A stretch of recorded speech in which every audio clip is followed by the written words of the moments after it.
নমস্কার বন্ধুরা, আশা করি তোমরা সবাই ভালো আছো।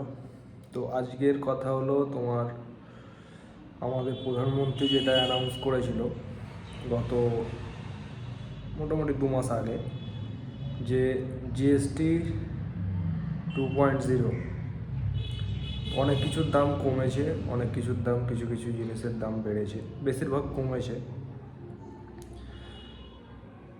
তো আমি জানি না যে সাধারণ মানুষের লাভ পাচ্ছে কি না, যে কোন চাল ডাল তেল নুন কিসের দাম কমলো সেটা এখনও অবধি আমি বুঝতে পারছি না। কেননা আমি হয়তো বাড়ি থেকে অন্য জায়গায় থাকি, কাজ করি, হোটেলে খাই, দাম জানি না, যেটা নেয় সেটা দিয়ে দিই। তো সাধারণ মানুষ ভালো বলতে পারবে, আশা করি তোমরা যদি জেনে থাকো যে এই জিনিসের দাম কমেছে তো আমাকে কমেন্টে জানিও। আর ভিডিওটা করার কারণ হচ্ছে আমি দুটো জিনিস দেখলাম আজকে, যে যে জিনিসের দাম কমার দরকার 5% থেকে 13% কমার দরকার, সেই জিনিসগুলো কিছু কিছু জিনিসের দাম বাড়িয়ে দেওয়া হয়েছে কোম্পানি থেকে। যেমন শালিমারের একটা নারকেল তেল দেখলাম 120 টাকা, কত গ্রামের ওটা বলতে পারছি না, মোটামুটি 100 গ্রাম মনে হয় হবে। তো 120 টাকা দাম ছিল, সেটা দেখলাম 160 টাকা। আর আরেকটা ছিল তোমার একটা বাচ্চাদের দুধ, স্যারেলাক কি এমন একটা হবে, এখন আমার বাচ্চা হয়নি, আমি নাম জানি না, সরি। তো ওরকম টাইপের হবে, তো সেটার দাম ছিল 775 টাকা, সেটা এখন দাম করেছে তোমার 805 টাকা। কিন্তু সেটার দাম কমে হওয়ার দরকার 675 টাকা। সাধারণ মানুষকে কেমনভাবে ধোঁকা দিতে হয়, কেমনভাবে বোকা বানাতে হয়, এইসব পলিটিশিয়ানরাই জানে। আর এরা যদি সত্যিই চেয়ে থাকে যে জিএসটি কমুক, সাধারণ মানুষের লাভ হোক, তারা যেগুলো প্রয়োজনীয় একটা জীবনকালে, প্রত্যেক দিনকার জীবনকালে, সেগুলোর দাম কম হোক, এটা সাধারণ মানুষও চায়।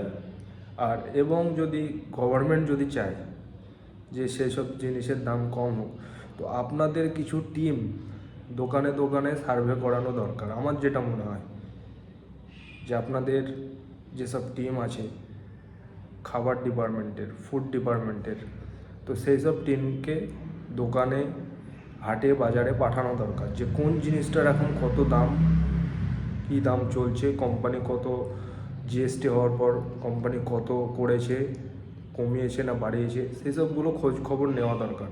কেননা সাধারণ মানুষরা এইসব কাজ তো সাধারণ মানুষের না।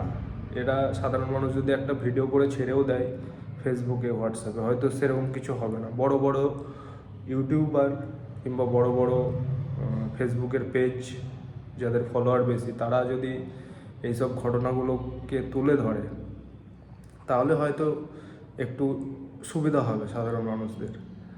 আর গভর্নমেন্টকেও বলবো যে ফুড ডিপার্টমেন্টকে আপনারা প্রতিটি দোকানে, বিশেষ করে গ্রামাঞ্চলে, শহরে করবেন অবশ্যই, কিন্তু বিশেষ করে আগে গ্রামাঞ্চলে দিকে পাঠান, যে কোন দোকানে কী দাম, কোন কোম্পানি কত দাম নিচ্ছে, কিংবা কোম্পানিতে খোঁজ নিন যে ওই কোম্পানিটা একটা 100 টাকার জিনিস দাম কমে হওয়ার দরকার 80 টাকা কি 85 টাকা, সেটা এখন কত।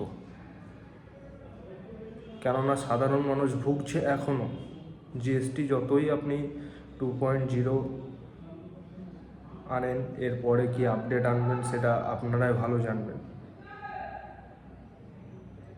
আর এইসব কথাগুলো বন্ধুরা তোমরাও শেয়ার করে জানিও সবাইকে, আর কমেন্টে জানিও যে কিসের দাম কমলো না কমলো।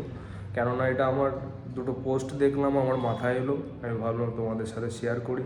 তাই এটা সত্যি যে দাম কমার পরেও, জিএসটি কমে যাওয়ার পরেও অনেক কিছু দাম বাড়ছে, মানে অনেকগুলো কোম্পানি যারা দাম বাড়িয়ে দিচ্ছে, সেই সবগুলো কন্ট্রোলে রাখার দরকার। কেননা সাধারণ মানুষ খেয়ে পড়ে বাঁচতে পারবে। ধন্যবাদ।